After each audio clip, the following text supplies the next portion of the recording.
Skillshare is for designers, photographers, marketers, artists, and lifelong learners. Skillshare is for foodies, commuters, risk takers, the young, and the young at heart.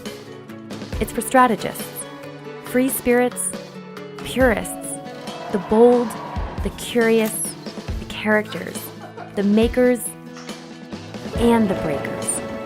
Skillshare is for everyone, an online learning community with thousands of classes to advance your career, improve the world, and pursue the work you love.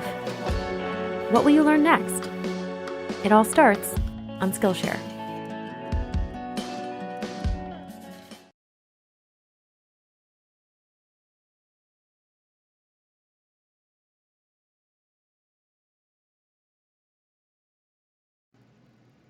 In this section, we're going to be speaking about how we build more complicated sentence structures. More complicated than some of the examples that I've been giving. The cat sat on the mat, the mailman bit the dog type sentences. We're going to be looking at how we use a process called subordination and coordination to build more complicated sentence structures, and much of this has to do with the use of conjunctions. And if you remember from the Schoolhouse Rock video that we took a look at when we discussed parts of speech, you'll remember that conjunctions join words such as, we bought beer and pizza. They join phrases after the game, but before the party. Those are phrases. We talked to Sergio, or whole clauses. That is parts of the sentence that could be sentences by themselves. The 49ers won the game last night, so they're headed for the playoffs. Yippee! Okay, so this is what we're going to be speaking about in this lesson. So let's go forward. The two different kinds of conjunctions, the coordinating conjunctions and the subordinating conjunctions. Let me explain what the words mean, because understanding those will help us understand what it is that these conjunctions do within a sentence. First, the word coordinating.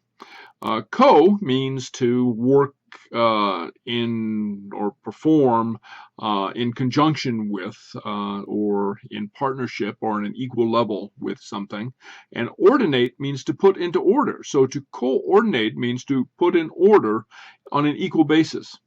A subordination, on the other hand, has to do with, again, ordination, putting in order, but the sub comes from a word that means below, as in the submarine, not the sandwich, but the vessel that we see here, the yellow submarine, the vessel that goes under the water. So those are the two types of conjunctions, the coordinating conjunctions and the subordinating conjunctions, and they link parts of the sentence together in various ways that we'll explore as we go forward. Let's take a look at the coordinating conjunctions, or as the mnemonic device framed to help us remember just what they are, the fanboys. This word, the fanboy, stands for and, nor, but, or, yet, or so. And these conjunctions are used when the ideas that we have to express are of roughly equal weight, of equal importance. But we don't use all of the coordinating conjunctions with equal frequency. The most used, at least in American English, are and, but, or, and or, and, but, and or, and sometimes to a lesser extent so. Nor is usually used in a more specialized way, as in neither nor. Neither he nor I was satisfied with the outcome of the game. Neither did I want to go out, nor did I really feel like going to bed early. You see, so you have that neither nor construction. And in American English, yet is not used that much. It's roughly synonymous with the word but, which is used, at least in American English, much more frequently. But let's go on, and we'll take a look specifically at each one of these items and see how it's used in our sentences. The first coordinating conjunction that we'll take a look at is the word for. Now, first, we should understand that this for is not the for as in I bought these flowers for you as much as I would like to. It's the for that indicates a cause and effect relationship, and in American English, for the most part, we would use the word because. Okay, so, but it indicates a cause and effect relationship, as in the diagram below. We jumped in the pool, we got wet. We got wet for we jumped in the pool. We got wet because we jumped in the pool. So we have that type of relationship, that cause and effect relationship that's indicated by the word for. Another example that we have over here is it was impossible to see the road in front of us for the fog was so thick. Or the example above, it was the best of times for we were happy in our love, because we were happy in our love. So I hope you see that idea that's expressed by this coordinating conjunction. The coordinating conjunction and simply adds parts together, either clauses or phrases or words, such as in the example that I have over here, it was the age of wisdom and it was the age of foolishness, adapted from the novel by Charles Dickens. The dog barked and the mailman ran away. Now, note here that the usage implies a kind of cause and effect. Why did the mailman run away? Because the dog barked. So even in just simply adding parts together, sometimes we can imply a more complicated arrangement than just adding them or stacking them up or lining them up as equal unrelated parts. But generally, that's what the word and does. It expresses an additive nature of the elements in your sentence. Nor is a coordinating conjunction that adds a negative, if that's not an oxymoron, and I hope that makes sense. It adds a negative. It was neither the age of belief nor was it the age of disbelief. Again, adapted from Charles Dickens' great novel, Tale of Two Cities. Another example would be that we have over here, neither is John a good dancer, nor is Lydia a good dancing instructor. So we see we have two negatives there. Another way to phrase it might be, I don't like being woken up early in the morning, nor do I appreciate somebody banging on my door in the middle of the night. So we have this double negative here that, that nor expresses. The coordinating conjunction but creates a kind of an opposition, very often between an event and our expectations of the event. So we expected him to come through for us, but he let us down. We wanted to play outside, but it was raining. The boy hit the ball, but it went foul. So you see, we have this opposition, this contradiction here that but manages. The coordinating conjunction or presents us with mutually exclusive alternatives. You either passed the test or you didn't. You can't have done both. You know, it's either one or the other. You can have cake or you can have pie. I'm afraid you can't have both. Okay, you can't be a piggy about this. Either one or the other. Somebody has to work Saturday, either John or Sally. You see, so I need somebody to work Saturday. So you guys decide whether it's John or Sally, not both of you, okay, but one does. Okay, so that's what or does. It presents us with a choice between them. So you see, it's somewhat different from and, because and adds them. So if I said I need John and Sally to work Saturday, then both of them would have to work Saturday. But I need John or Sally to work Saturday. I just have one. So or presents us with mutually exclusive alternatives. The coordinating conjunction yet is very often replaced in American English, at any rate, by the word but, by the coordinating conjunction but.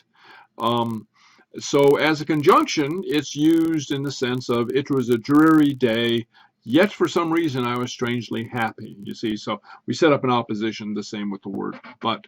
Though much more common in American English would be the phrasing, it was a dreary day, but for some reason I was strangely happy. So there's nothing wrong with using it.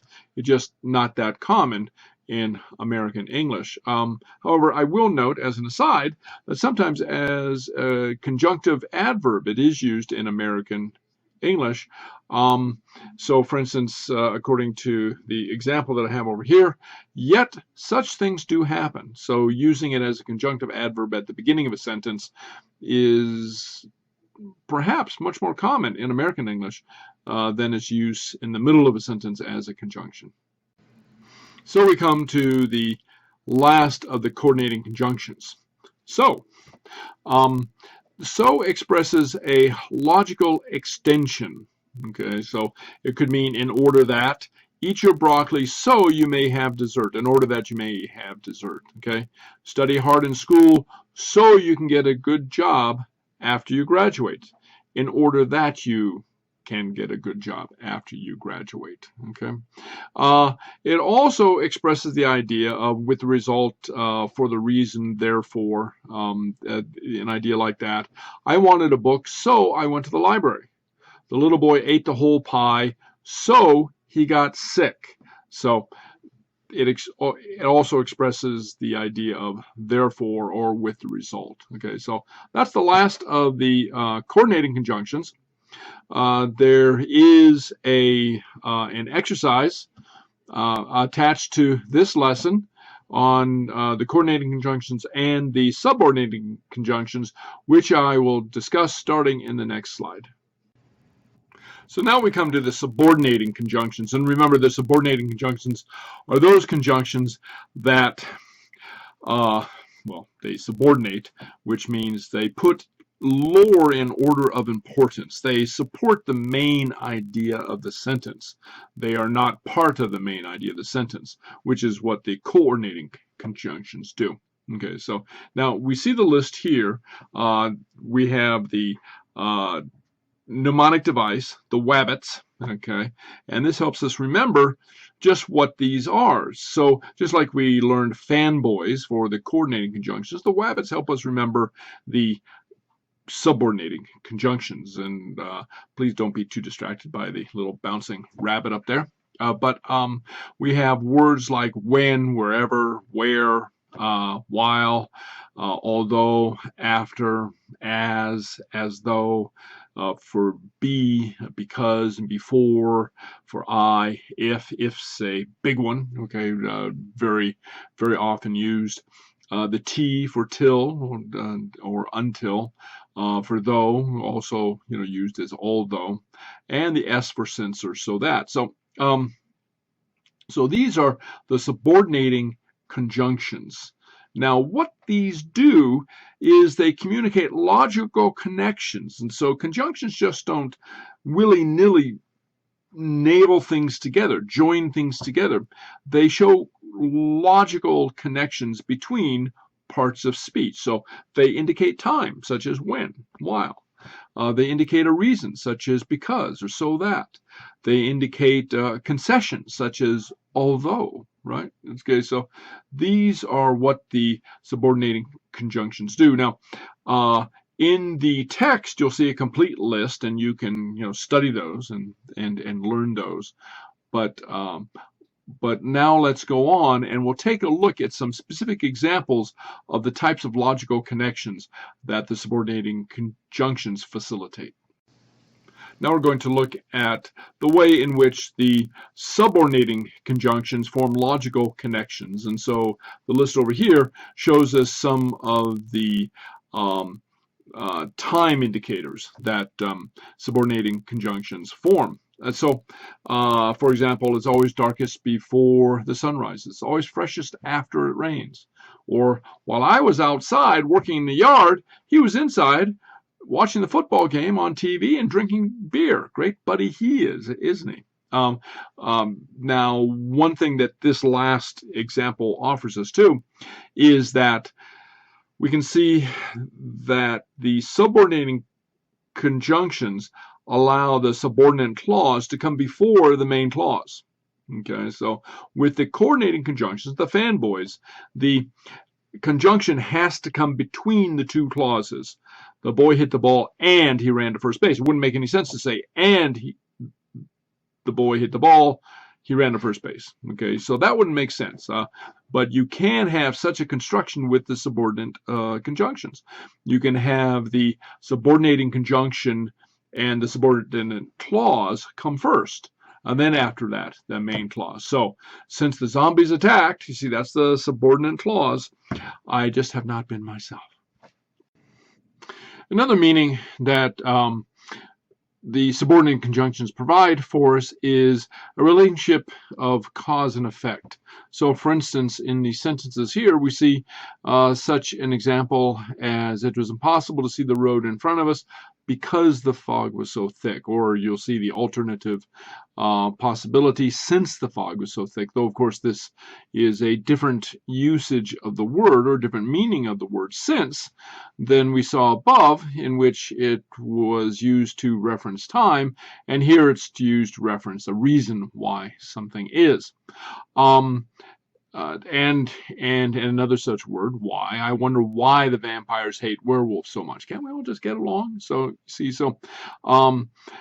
so these words indicate some sort of cause and effect, some sort of reason why something is, and that's another usage of the certain class of the subordinate conjunctions. The subordinating conjunctions also communicate the conditional, the if, and it uses several different words to communicate this, the first of which being, of course, if. If all the polar ice melts, the seas will rise, and my desert property will become beachfront, and I'll have a very attractive beachfront property. Anyway, so don't promise me anything unless you really intend to keep your word. See, so that's the condition. I will love you till all the seas go dry, from a Robert Burns poem. I'm going whether you like it or not. Whether, you see. So these are words that communicate some sort of condition being attached to the main clause. The subordinating conjunctions also communicate place and manner, such as, again, with the examples, sit wherever you like, or the escaping POW hid in the deserted old house where the enemy soldiers would never think to look, or he was telling me all of that as if I really cared, or as though I really cared. So these communicate place and manner. The last category of meanings that we will look at for the subordinating conjunction will be that of what we might call concession, such as, and again, with the examples over here, although I usually like Brad Pitt's acting, I did not think this was a particularly strong performance. Or while the wonton soup was delicious, the Peking duck was really bad. And note here that the usage of the word while is different from what we used before. While can refer to time. While it was raining, we stayed inside and played parcheesi. Here, the while has a meaning close to that of although. And you could also use a word phrase such as even though. So this is the concession aspect of the subordinating conjunction. We've reached the last segment of this lesson in the coordinating and subordinating conjunctions. And the last thing we want to look at is the different kinds of sentences that we can construct using these devices. And so in the pages that follow, in the slides that follow, I will be touching on the 4 different patterns of sentences that arise from these elements. The first sentence that we'll look at will be the simple sentence. This sentence, as its name implies, does not have any kind of complications. It's a single independent clause, such as the boy hit the ball. Mom called Tommy to dinner. I hear birds singing. Okay. This is a sentence that does not employ any of the conjunctions because it doesn't have any other clauses attached. Though as the example indicates, though, it can have such phrases as a prepositional phrase as the marathoner ran through the woods. And we haven't looked at what a prepositional phrase is yet, but we will. But it can have phrases in it, but no other clauses besides the main independent clause. So that's the simple sentence. It has one subject, which is either a noun, a pronoun, or a noun phrase, and one predicate, that is, one active verb acting as the verb of the sentence. The compound sentence is formed of two independent clauses joined by a coordinating conjunction, that is, one of the fanboys. So we have sentences like Mom called Tommy and he ran home. The boy hit the ball and the crowd cheered. You see, so each one of those sections, each one of those independent clauses could stand as a sentence by itself. So the boy hit the ball can be a sentence. The crowd cheered could be a sentence. And of course, all the other fanboys could be employed, such as the ball flew far into left field, comma, okay, but it was caught. So it was caught could also be a sentence. So this is an example of the compound sentence. It's putting complete sentences together using one of the fanboys. The complex sentence forms a sentence exactly like what we're looking at with the subordinating conjunctions above. So it uses all of those wabbits, all of the subordinating conjunctions. So we have examples such as, you understand that the president does not control the economy. Okay, or when the warm winds of April drive away the cold of winter, we see flowers springing up in all the fields. So when the warm winds of April, that's the subordinate clause. That's the dependent clause, and we could go through all the wabbits, all the subordinating conjunctions, and form example sentences. If, for instance, if the rain stops, we'll go on a picnic. When the rain stops, we will go on a picnic. Or when I was young, I used to wrestle on the college wrestling team. I actually did. It was great fun. So we could use all of those subordinating conjunctions to form a complex sentence, which is one subordinate clause and one independent clause.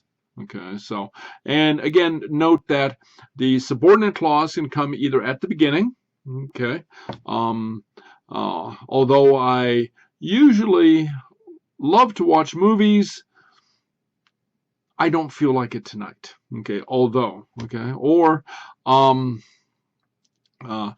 stayed home while my wife went out shopping. So while my wife went out shopping would be the subordinate clause there, okay? Right, so that's the complex sentence. The compound complex sentence combines the various elements that we've talked about before. It combines a pair of simple sentences, okay, each one of which has a subject-verb relationship, a subject-predicate relationship, forming a compound sentence, hence the compound a part of the name. And it has a complex part in that it has also a subordinate clause joined by a subordinating conjunction. So we see that it'll have the one of the coordinating conjunctions and one of the subordinating conjunctions, at least. I mean, it can be much longer. In fact, some sentences are very much longer. So, so the example that we have here is the sentence, I went shopping on Black Friday, but I did not get anything, although I had hoped to buy a widescreen TV. So you see we have the coordinating conjunction, but, and the subordinating conjunction, although. And this kind of construction, of course, as I said, is called a compound complex sentence. So that wraps up this lesson. And we've certainly learned a lot, I believe. We've learned about coordination and subordination. We've learned about the conjunctions that we use to form these relationships between parts of sentences, the coordinating conjunctions and the subordinating, or the fanboys and the wabbits. We've learned the different kinds of sentences that are formed in these relationships by these conjunctions. And I want to thank you for sticking with it. This has been quite an excursion through the formation of sentences, and you're to be commended for it. Now, please do take a look at the text. You can use that to refresh your knowledge and review, and to have notes full notes about what we've gone through here. And as well, try the test your knowledge exercises that are invaluable in your solidifying your learning. So that's it for now. Thank you very much. I'll see you next lesson.